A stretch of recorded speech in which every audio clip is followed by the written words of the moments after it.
The Girl on Platform 9, New York City, 1955.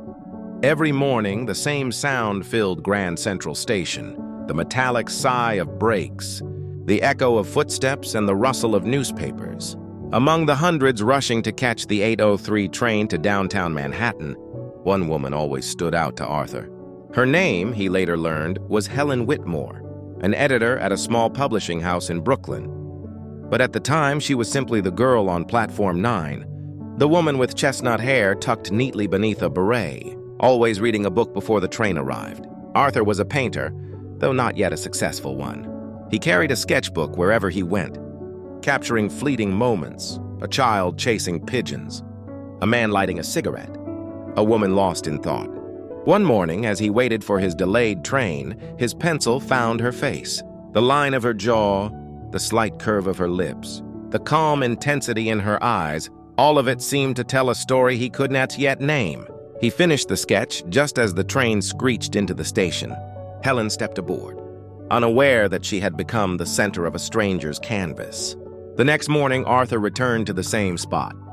This time, when she boarded, he placed the drawing on the empty seat beside her. She noticed it instantly, and her own face staring back at her in soft graphite. On the corner, he had written, "For the girl who smiles like a secret." Helen stared at it for a long time, half amused, half enchanted. The following day, she appeared again. Same train, same seat. But when Arthur looked up, she was already watching him through the window. She smiled and held up his sketch, now folded with a small note attached. He opened it after she stepped off the train. "The eyes are right, but you forgot the heart." Arthur laughed aloud, startling a few commuters nearby. That note was the beginning of something neither of them could have planned.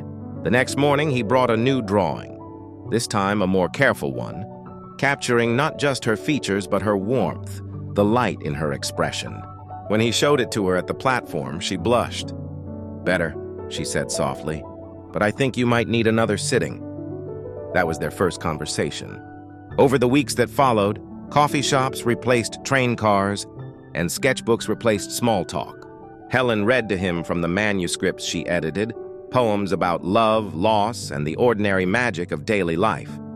Arthur listened, painting while she spoke, his canvases slowly filling with her laughter. In the spring of 1958, they married in a modest ceremony at a small church near Central Park. On the wall of their first apartment hung a framed painting, a woman standing on a crowded platform, smiling while a train pulled away behind her. Arthur titled it, "The Girl Who Made Me Miss My Train." And every morning after that, Helen still caught the 8:03. Only now, Arthur was waiting at the door with her coffee, sketchbook closed, knowing he had already found the masterpiece he'd been looking for.